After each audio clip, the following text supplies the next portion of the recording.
Okay मेरा बेटा, हम लोगों ने बात कर ली थी फोटॉन्स की एनर्जी की, फ्रीक्वेंसी की और वेवलेंथ की। अगर हमारे पास फ्रीक्वेंसी हो तो हम वेवलेंथ कैलकुलेट कर सकते हैं, वेवलेंथ हो तो फ्रीक्वेंसी कैलकुलेट की जा सकती है और एनर्जी भी कैलकुलेट की जा सकती है। ये बातें तो हो चुकी थी हमारी। हमें यस। करना है electron energy levels and photons.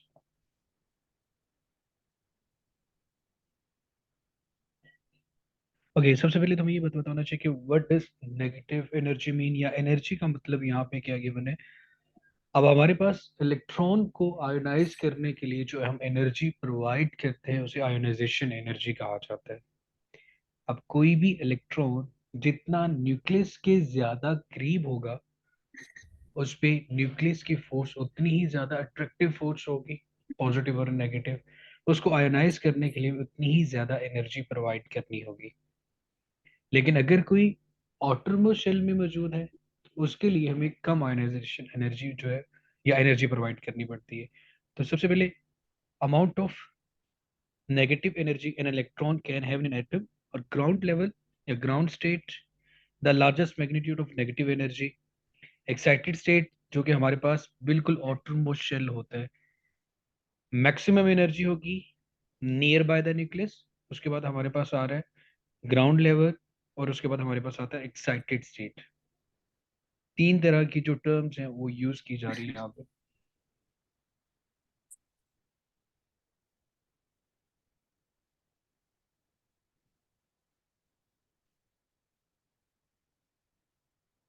Electron can not exist between energy levels in an atom. हम यही कहते हैं कि इलेक्ट्रॉन हमेशा एक फिक्स्ड ऑर्बिट में होता है, या तो वो फर्स्ट में होगा या सेकंड में होगा या थर्ड में होगा या फोर्थ में होगा, because it can only exist in certain specific quantities and not between those quantities.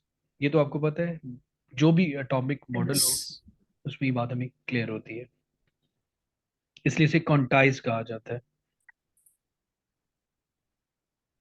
Energy is conserve, this mean it can not be created not destroyed if an object losses energy. अब यहाँ से ये बताएं मेरा बेटा कि यहाँ पे अगर इलेक्ट्रॉन एनर्जी लॉस करेगा तो किस सूरत में एनर्जी लॉस करेगा।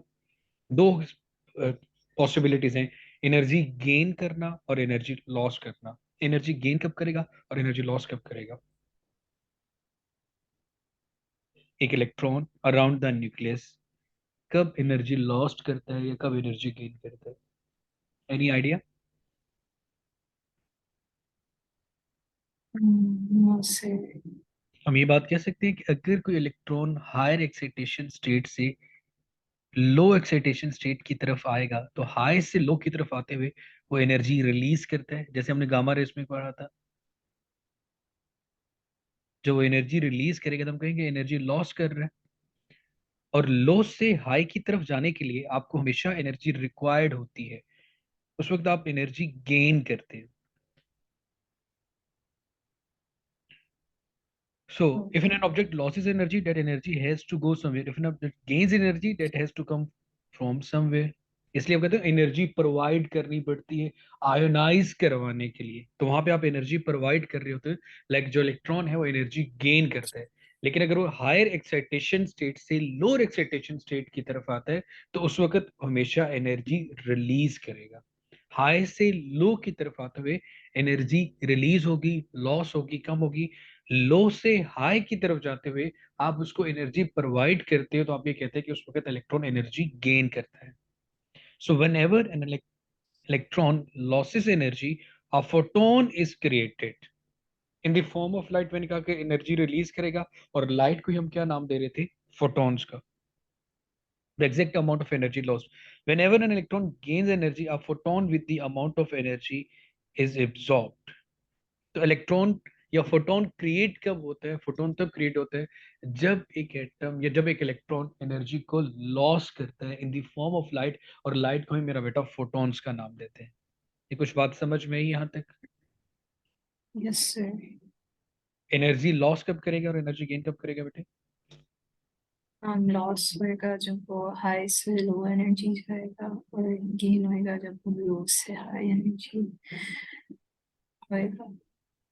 ठीक और है। एनर्जी लॉस भी हो सकता है जब वो फोटोन क्रिएट हो। ओके, अब यहाँ पे बेटे n इज इक्वल टू -1 लिखा हुआ है, 2 लिखा हुआ है, 3 लिखा हुआ है, इस बात का मतलब क्या है? और ये वो ऑर्बिटल्स के बारे में हाँ, बताइए। फर्स्ट ऑर्बिट, सेकंड ऑर्बिट, ये थर्ड ऑर्बिट। अब यहाँ पे देखो, यहाँ पे वैल्यू लिखी हुई है -3.9 इलेक्ट्रॉन वोल्ट, फिर लिखी हुई है -2.5, और फिर लिखी हुई है -1.6। सबसे ज्यादा एनर्जी किसको रिक्वायर्ड है? -3, जो कि फर्स्ट ऑर्बिट है, क्लोज टू द न्यूक्लियस। ऐसा क्यों है? क्योंकि वो स्ट्रॉन्गर अट्रैक्टिव फोर्सेस हैं। न्यूक्लियस और इलेक्ट्रॉन में इलेक्ट्रोस्टैटिक फोर्स होगी ना, जो उसको बाउंड रखेगी, यस। ज्यादा फोर्स एक्ट करेगी। अब जैसे जैसे वो न्यूक्लियस से अवे जाता जाएगा, कम एनर्जी आपको रिक्वायर्ड होगी उसको आयोनाइज करवाने के लिए। और ज्यादा दूर जाता जाएगा थर्ड फोर्थ में, तो एनर्जी की वैल्यू कम होती जाएगी, because electron energy is quantized. The electron can be at specific energy levels, so there are limited number of energy changes an electron in atom can go through. Because every change in energy emits or absorb a photon, there are limited number of photons which can be emitted or absorbed. We can find, मतलब हमारे पास एक specific number, ये 1 2 3, तो हमारे पास fixed energy levels आ जाएंगे। Is it clear? Yes sir. Okay, इन दोनों के दरमियान डिफरेंस फर्स्ट और सेकंड में कैलकुलेट करना हो, तो जब भी डिफरेंस कैलकुलेट करते हैं, final minus initial value calculate करेंगे मेरा बेटा। यस। तो ये एनर्जी डिफरेंस आ जाता है E2 -E1 या E1 -E2। तो ये पॉसिबल फोटॉन्स, उनकी एनर्जीज, फ्रीक्वेंसीज एंड वेवलेंथ। ये कैसे टेबल बना होगा?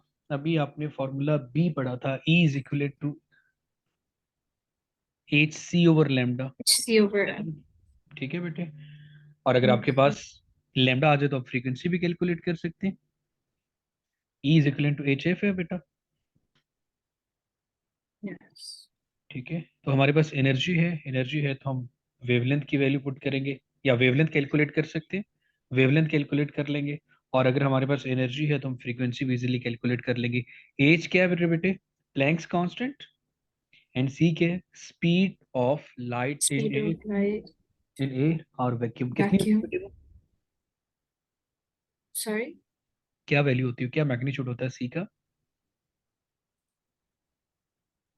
3 × 10⁸ 8 मीटर। बट प्लैंक्स कांस्टेंट की वैल्यू क्या थी बेटे? 6 6.3 point 6 3 into the 34 power 10 minus 34 joule second. 2. ये उसी की इलिस्ट्रेशन है आगे के, जो हम लोगों ने कल पढ़ा था। अगेन वही चीज आ गई मेरा बेटा, कि कैसे हम लोगों ने वेवलेंथ कैलकुलेट की। Hc/E,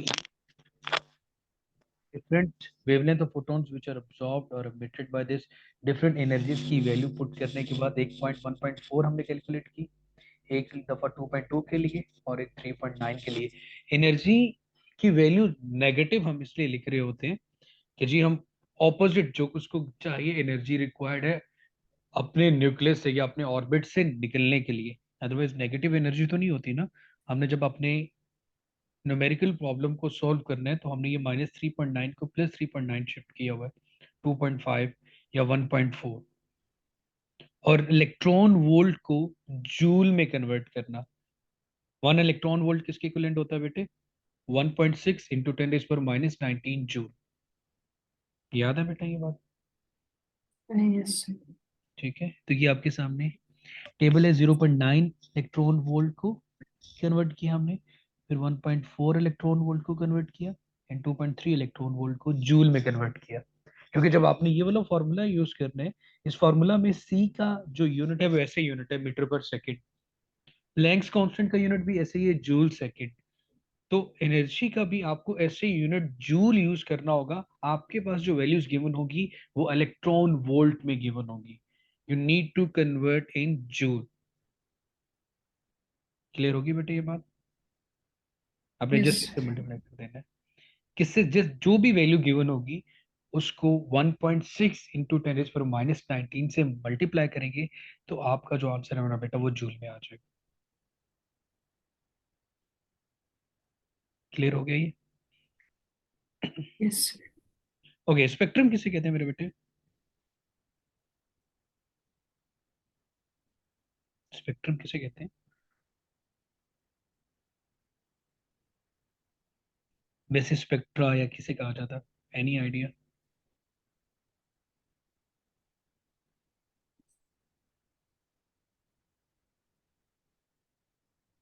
हम्म, तो इनमें से कोई भी आइडिया, कोई भी अंदाजा लगा दे।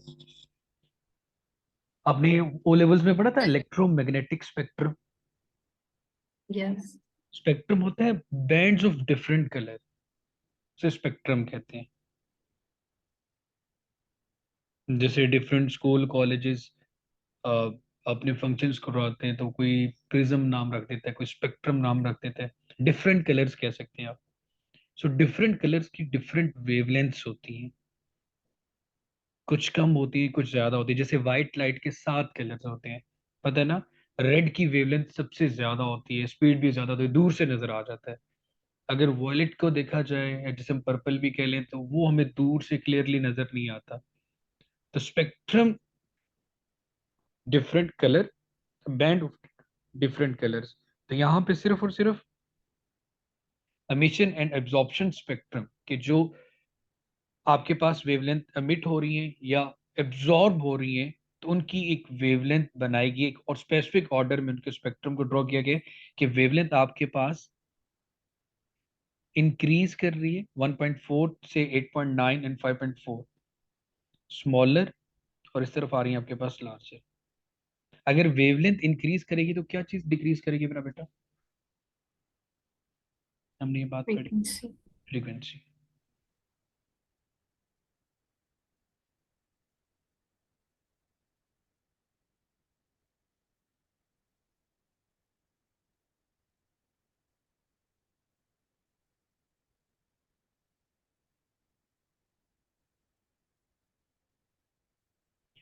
उसके बाद मेरा बेटा, because all the items of the same element have the same energy levels, they absorb and emit the same photons and so produce the same absorption and emission spectrum। सबका एक जैसा ही बनेगा।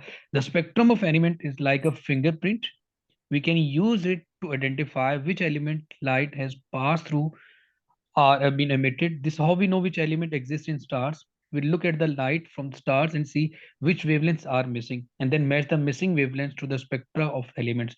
ये हमारे पास डिफरेंट स्पेक्ट्रम होते हैं कि जी इसका spectrum, the sun spectral lines calcium, iron, hydrogen, magnesium, sodium, oxygen. बहुत ही कोई बोरिंग टॉपिक है ये तो।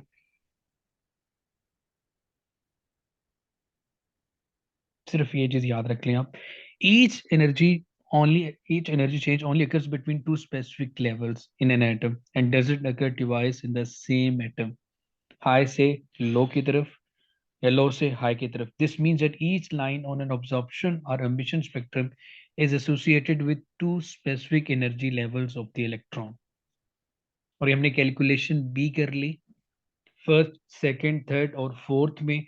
इन सारी डिस्कशन का सिर्फ जो की पॉइंट वो यही है कि आपके पास एनर्जी लेवल्स क्वांटाइज्ड होंगे फर्स्ट, सेकंड, थर्ड और फोर्थ।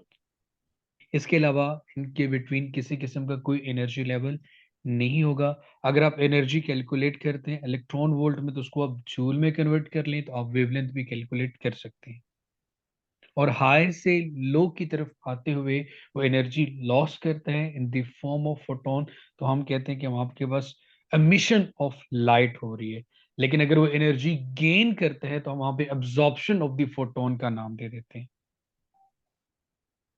हाई से लो को सब्ट्रैक्ट करेंगे तो डेफिनेटली आंसर आपके पास हमेशा पॉजिटिव ही आएगा, तो वो गेनिंग में आ जाएगा।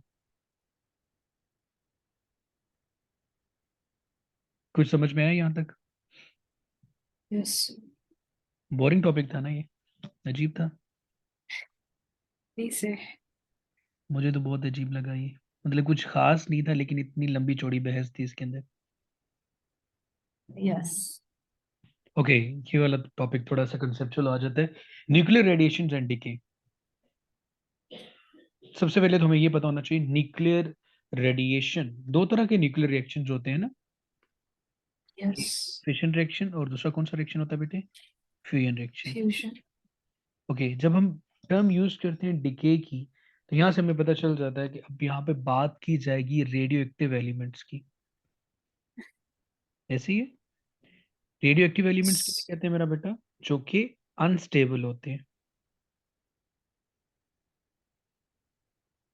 और पीरियोडिक टेबल में वो एलिमेंट जो कि अनस्टेबल है, ऐसे जिनका एटॉमिक नंबर ग्रेटर देन 82 होता है, वो हमारे पास सारे कौन से एलिमेंट हैं? अनस्टेबल। अब हमें ये कैसे पता चला? एक्चुअली मैरी क्यूरी ने, सबसे हेनरी बेकरल ने एक्चुअली ये चीज ऑब्जर्व की थी कि फोटोग्राफिक फिल्म के ऊपर या फोटोग्राफिक पेपर के ऊपर एक एलिमेंट से ऑटोमेटिकली रेडिएशंस एमिट हो रही थी, और फोटोग्राफिक पेपर के ऊपर एक इमेज बना रही थी। अब फोटोग्राफिक पेपर के ऊपर इमेज तब बनेगा जब उस पर लाइट फॉल करेगी, रेडिएशंस एमिट करेगी। तो यहां से बेक्यूरेल ने ये कहा कि भाई, मैंने तो यहाँ पे किसी किस्म का कोई नेचुरल या आर्टिफिशियल फिनोमेना इस्तेमाल नहीं किया कि आपके पास यहाँ पे रेडिएशंस एमिट हो। तो रेडिएशंस का नेचुरली एमिट होना एलिमेंट से ये जाहिर करता है कि वो एलिमेंट अनस्टेबल है। तो फिर डिफरेंट एक्सपेरिमेंट परफॉर्म किए गए, जिसमें रदरफोर्ड गोल्ड फॉयल एक्सपेरिमेंट भी आ जाता है, जिसने ये प्रूव किया कि वो एलिमेंट जिनका अटोमिक नंबर, सारे एलिमेंट को रख के देखा गया, वो एलिमेंट जिनका अटोमिक नंबर ग्रेटर देन 82 था, उनमें से 3 तरह की रेडिएशन एमिट हो रही थी, अल्फा, बीटा एंड गामा। वो एलिमेंट जो कि एटॉमिक नंबर जिसका 82 है, वो लेड था। इसे हाईली स्टेबल कहा जाता है। और वो एलिमेंट जिनका एटॉमिक नंबर लेस देन 82 था, वो स्टेबल थे। उनमें से नेचुरली किसी किस्म की कोई रेडिएशन एमिट नहीं हो रही थी। तो वो एलिमेंट जिनमें से नेचुरली रेडिएशन एमिट हो रही हो, अल्फा, बीटा, गामा, 3 तरह की रेडिएशन एमिट हो रही थी, उन्हें रेडियो एक्टिव एलिमेंट्स कहते हैं। और ये अनस्टेबल से स्टेबल में कन्वर्ट होने के लिए रेडिएशन एमिट करते हैं। इस प्रोसेस को रेडियो एक्टिविटी कहा जाता है। कुछ समझ आई यहाँ तक? वैसे ही सिर्फ एक बैकग्राउंड। जी सर। ओके। डिके 3 तरह का होता है मेरा बेटा। एक आपके पास अल्फा डिके है, एक बीटा है और एक गामा डिके है। अल्फा कहते हैं हीलियम का बनना, जब पॉजिटिव की बात करते हैं हम, पॉजिटिव न्यूक्लियस की। बीटा डिके में इलेक्ट्रॉन की बात की जाएगी, और गामा में फोटॉन्स की। तो सबसे पहले अनस्टेबल न्यूक्लियाई की बात करें। सो एक ग्राफ आपके सामने गिवन है। The graph shows the general relationship between the number of protons and the number of neutrons and the stability of a nucleus. The further a nucleus is from the line of stability, the more the unstable it is. जैसे जैसे वो unstable या इसमें से radiations emit होती जाएंगी, वो ज्यादा stable होता जाएगा। लेकिन ये बात भी आप कह सकते हो कि जैसे जैसे वो emit करेगा radiations को, वो unstable से stability की तरफ आ रहा है। अगर आप देखें तो यहाँ से यूरेनियम 238 के पास प्रोटॉन्स, इलेक्ट्रॉन्स, न्यूट्रॉन्स की तादाद ज्यादा है। लेकिन उसके मुकाबले में अगर C6 को देखा जाए या U23592 को देखेंगे, तो ये हाई से लो से हाई स्टेबिलिटी की तरफ आ गया, कि उसने अपनी जो रेडिएशंस एमिट की एक पेरेंट अनस्टेबल न्यूक्लियाई से डॉटर स्टेबल न्यूक्लियाई में कन्वर्ट होने के लिए। इसी तरह ये लेस स्टेबल है और ये मोर स्टेबल है। इसका मतलब लेस नंबर ऑफ प्रोटॉन्स और न्यूट्रॉन्स मींस हमारे पास वो एलिमेंट ज्यादा स्टेबल होगा, क्योंकि रेडिएशंस एमिट कर रहा होगा। यहाँ से मेरा बेटा सबसे पहले अल्फा डिके आ रहा है। When an unstable nucleus loses matter or energy, we call the matter or energy it lost radiation. The name of the for the process of an atom losing mass or energy इसे हम radioactivity decay कहते हैं। जो decay होने के बाद नया element बनता है, उससे डॉटर न्यूक्लियाई कहा जाता है। और जिसमें से रेडिएशंस एमिट हो रही हो, उसे पेरेंट न्यूक्लियाई कहते हैं। पेरेंट न्यूक्लियाई हमारे पास अनस्टेबल होता है,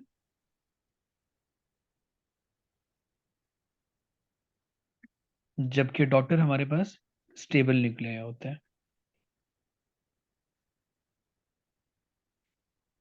और यहाँ से हीलियम बना, यहाँ से 4 गए, यहाँ से 2 गए। और हीलियम के ऊपर कौन सा चार्ज होता है मेरा बेटा? पॉजिटिव। +2 पॉजिटिव +3।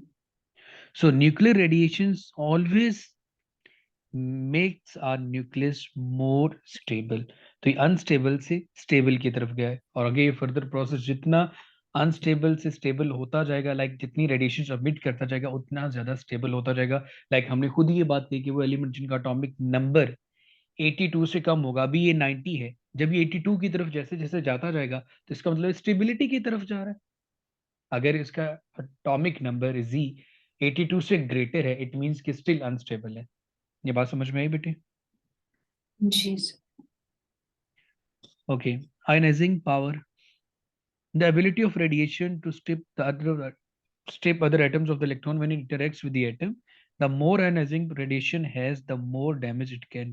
अब ये देखो मेरा बेटा, आयनाइजेशन में इन सिंपल ये कहा जा सकता है कि मोर नंबर ऑफ इलेक्ट्रॉन्स प्रोटॉन्स का निकलना, या फिर आप ये कह सकते हैं कि आपके पास He2 4 बन रहे हैं, तो एटॉमिक नंबर में से देखा जाए तो 2 गए, और एटॉमिक मैस नंबर में से 4 की सब्ट्रैक्शन हुई। ऐसे ही मेरा बेटा। लेकिन जब हम बीटा की बात करते हैं तो बीटा में आपके पास ये आता है, लाइक एक एडिशन ऑफ इलेक्ट्रॉन होती है। तो आयोनाइजिंग पावर जो होगी वो किसकी सबसे ज्यादा होगी? हीलियम की, क्योंकि मोर नंबर ऑफ इलेक्ट्रॉन्स और प्रोटॉन्स आ रहे हैं हमारे पास। The ability of radiation to strip other atoms of the electron when interacts with them, the more ionizing radiation has, the more damage it can do to the material. तो यहाँ पे damage ज्यादा हुआ ना, 238 को 234 कर दिया और 92 को 90 कर दिया।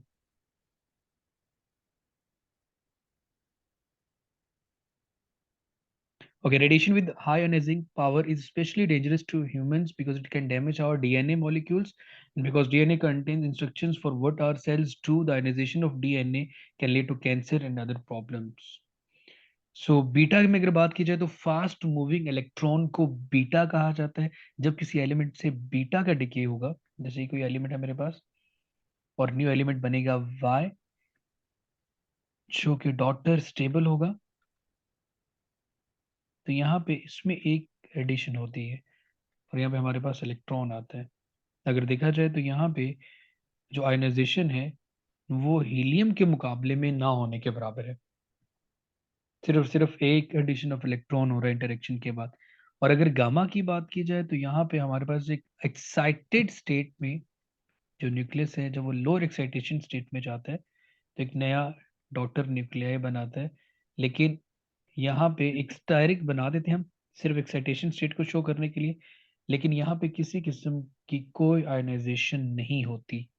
तो फिर अगर आयनाइजेशन पावर का कंपैरिजन किया जाए तो सबसे ज्यादा आयनाइजेशन पावर अल्फा की होगी, उसके बाद बीटा की होगी, और गामा की किसी किस्म की आयनाइजेशन पावर नहीं होगी। चार्ज की बात की जाए तो अल्फा पे पॉजिटिव चार्ज होगा, बीटा पे नेगेटिव होगा, बीटा पॉजिटिव भी हो सकता है, और आपके पास जो गामा है उन पे किसी किस्म का कोई चार्ज नहीं होता। पेनिट्रेटिंग पावर के, अगर पेनिट्रेट का मतलब पता है बेटा? पेनिट्रेशन, पेनिट्रेट करना, किसी मटेरियल में एंटर्ड होना। तो सबसे ज्यादा जो पेनिट्रेशन है वो सबसे ज्यादा स्मॉलेस्ट की होगी, हाई एनर्जी वाले की होगी। तो हाई एनर्जी फोटॉन्स होते हैं जो पेनिट्रेट कर सकते हैं, एंटर्ड हो सकते हैं किसी में फास्ट। जब फोटॉन्स की बात करते हैं, हम लाइट की बात करते हैं जिसकी वेवलेंथ बहुत कम होती है, वो इजीली एक जगह से दूसरी जगह एंटर हो सकती है। तो सबसे ज्यादा जो पेनिट्रेटिंग पावर होगी वो गामा की फिर हाई होगी, उससे कम बीटा की, और सबसे कम जो पेनिट्रेटिंग पावर है वो आपके पास हीलियम की होगी। लेकिन आयोनाइजेशन पावर हीलियम की हाई है, आयनाइजेशन पावर बीटा की मीडियम है, और सबसे लो आयनाइजेशन पावर गामा की है। चार्ज हमने कहा कि +2 इलेक्ट्रॉन आ जाएगा अल्फा के ऊपर, उसके ऊपर नेगेटिव और पॉजिटिव बीटा के ऊपर आ सकता है, गामा के ऊपर किसी किस्म का कोई चार्ज नहीं होगा। गामा को हम इस तरह सिंबल से रिप्रेजेंट करते हैं, बीटा के लिए बीटा का साइन और अल्फा के लिए अल्फा। इन्हें अल्फा बीटा गामा पार्टिकल्स भी कहते हैं, और इन्हें अल्फा बीटा गामा रेडिएशंस का नाम भी देते हैं। जब अल्फा डिके होता है कि unstable nucleus emits an alpha particle, its atomic number decreases by 2 and nucleon number decreases by 4. So beta decay में दो चीजें होती हैं, a neutron emits an electron and anti neutron and becomes a proton. फिर ये आ जाता है हमारे पास, a proton emits a positron and neutron and becomes a neutron, तो उसके बाद हमारे पास नेगेटिव आ जाता है। तो न्यूट्राइनो के सिंबल के लिए ई लिख लेते हैं और एंटी न्यूट्रॉन के लिए उसके ऊपर बार लिख लेंगे। गामा फोटोन लाइट को रिप्रेजेंट करता है, तो हम उस लाइट की हमेशा ड्यूल नेचर की बात करते हैं, तो इसलिए हम इन जनरल इस तरह की वेवफॉर्म बना लेते हैं जो उसमें एक सर्कल भी आ जाता है, एक पार्टिकल की नेचर को भी रिप्रेजेंट किया जा रहा होता है, और इसी के अंदर हम वेव नेचर को भी रिप्रेजेंट कर देते हैं। तो यहाँ से ये बात पता चल जाती है हम फोटोन की बात कर रहे हैं, लाइट की बात कर रहे हैं, जिसकी ड्यूल नेचर है, लाइट की वेव भी और पार्टिकल नेचर भी। ये पॉइंट समझ में आए बेटे? जी सर। क्या क्या समझ में आया मुझे बताएंगे आप? Okay,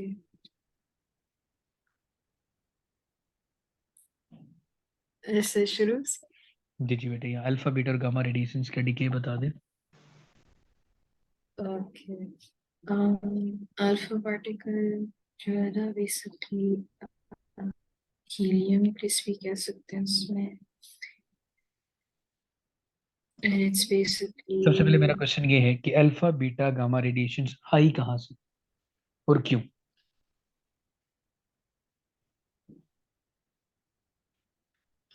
alpha from the loss of the helium नहीं नहीं, वो nucleus, तो है, beta लेकिन particle. क्यों हुआ, किस तरह से हुआ, हमें कैसे पता चला?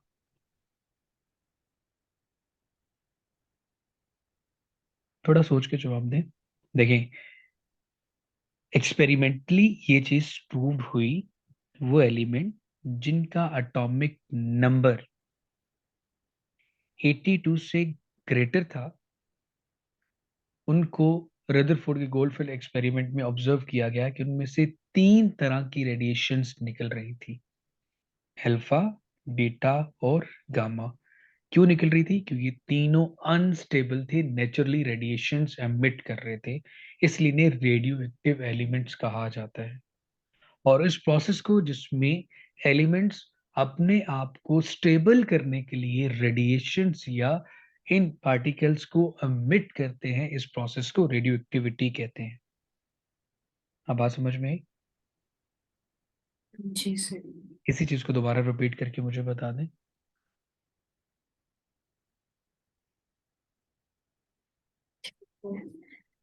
So radiation occurs when a element is unstable, and essentially the closer they are to being इनका डॉट नंबर 82 है या फिर 82 से कम है ना, it means कि they're more stable. So essentially the loss of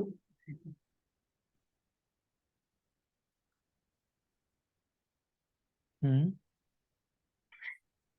so they basically try to lose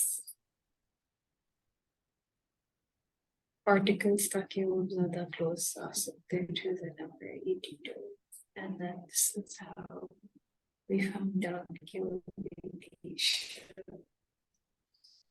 अच्छा, वैसे आपको गोल्डफील्ड एक्सपेरिमेंट याद है जो ए लेवल्स में होता था? Yes. किस तरह का था?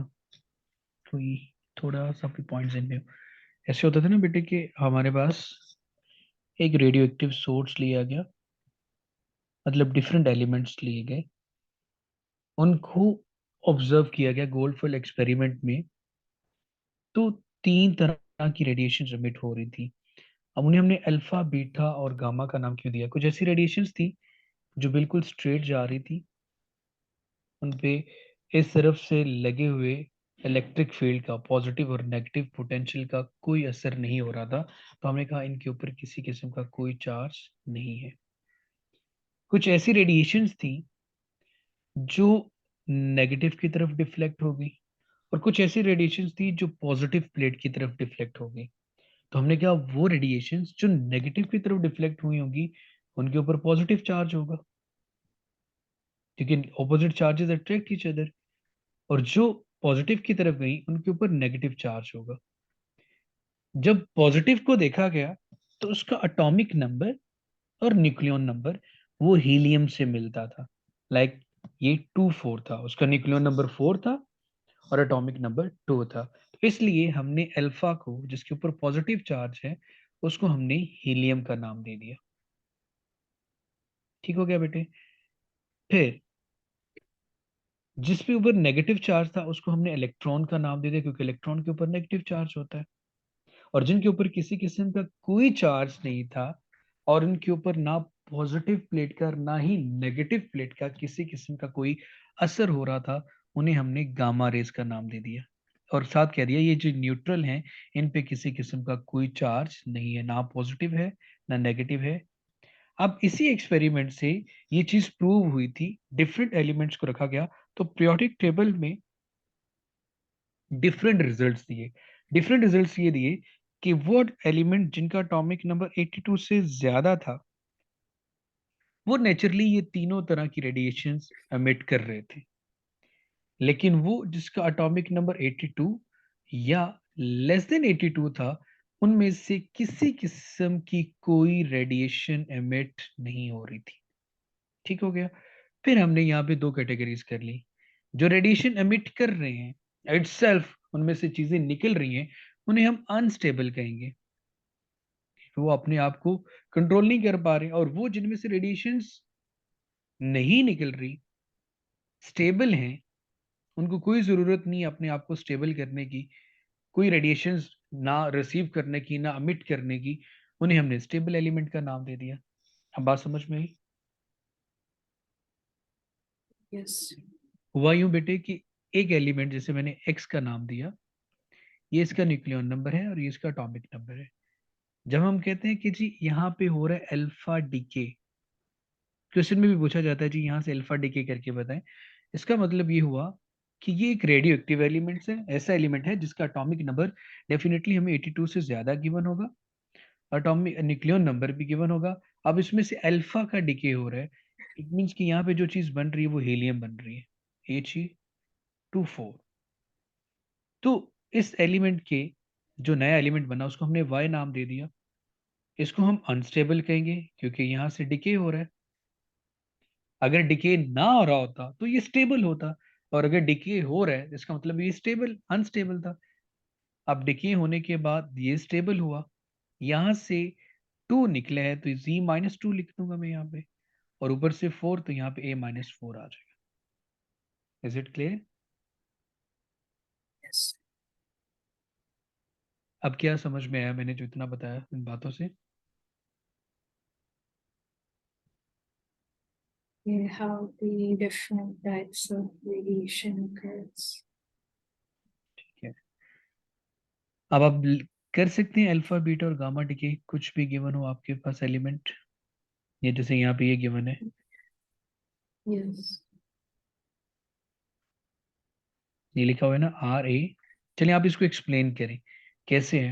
Example number 1, right the missing values in the nuclear equation. तो खैर उन्होंने लिखी दी है, तो कैसे लिखी है आपने? वैसे एक बड़ा आसान तरीका ये भी है। हमने कल ये बात पढ़ी थी कि बिफोर द केमिकल रिएक्शन और after the chemical reactions number of protons neutrons ये सब इक्वल होंगे। Yes. तो यहाँ से देखिए जब हीलियम बन गया, हीलियम की जगह उन्होंने एच ही नहीं लिखा, अल्फा लिखा, तो गलत तो नहीं होगा ये? No. नो, क्योंकि अल्फा को ही क्या नाम देते हैं मेरा बेटा? हीलियम। Helium. अब ये देखें मेरे बेटे, जब यहाँ से 4 आ गया और यहाँ पे 2 आ गया, तो यहाँ पे हमें इसको बैलेंस तो करना है। यहाँ 226 है और यहाँ पे 4 है, तो यहाँ पे फिर क्या आएगा? 222। और यहाँ पे 2 है और यहाँ पे 88 Yes. करना है, तो यहाँ पे क्या आ गया? 86। 86. तो मैं तो इसको और आसान तरीके से आपको बता रहा था कि जब हीलियम बन जाएगा तो हीलियम बनेगा नीचे से दो चीजें लेकर ऊपर से 4। तो जब नीचे में से Yes. 2 को सब्ट्रैक्ट करेंगे और ऊपर से 4, तो यहाँ से 2 सब्ट्रैक्ट किया, 88 में से 2 तो 86 और 222। आप रूल को यूज कर लें कि बिफोर द केमिकल रिएक्शन और आफ्टर द रिएक्शन यहाँ पे न्यूक्लियन नंबर और एटॉमिक नंबर में से जितने प्रोटॉन्स इलेक्ट्रॉन्स हैं they should be equal, left side पर राइट साइड पे। तो ये इक्वल हो गए बेटा। जी सर।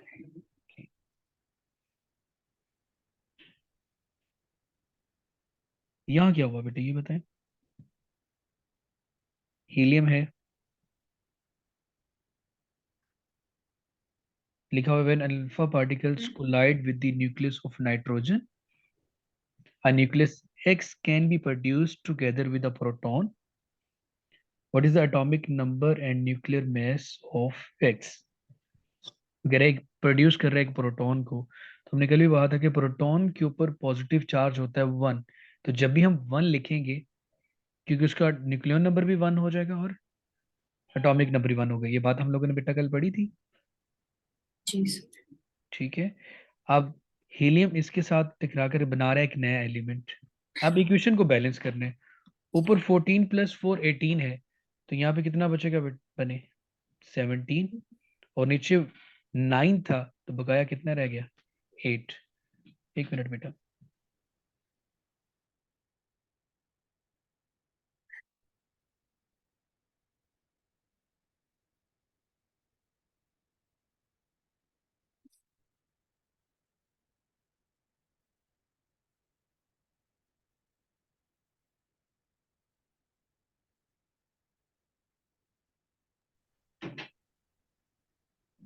जी बेटे, क्लियर हो गया ये? जी सर।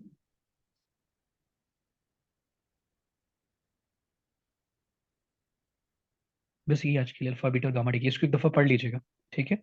अल्फा बीटा जी और गामा डी सर, की यही ठीक पढ़ना है। आपने। एनर्जी कैलकुलेशन में सिर्फ और सिर्फ आपको ये चीज याद रखनी है, E is equal to h f या E is equal to h c over lambda. और एनर्जी किस में गिवन होगी, इलेक्ट्रॉन वोल्ट में, तो किस में कन्वर्ट करनी होगी, जूल में। और जूल्स। 1 इलेक्ट्रॉन वोल्ट किसके इक्विवेलेंट होता है, 1.6 इंटू 10⁻⁻19 जूल। ठीक है। यहाँ से ये चीज याद रखनी है बस। और उसके अलावा अल्फा, बीटा और गामा डी के। ठीक है। जी सर। आपको ये वाला टॉपिक नहीं आता था, ये कौन से वाला नहीं आता था? 7.3।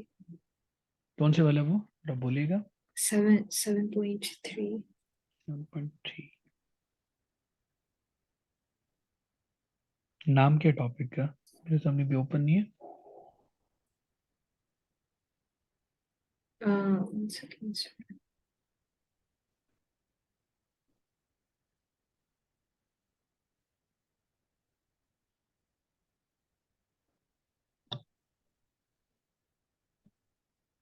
Oh, it's the one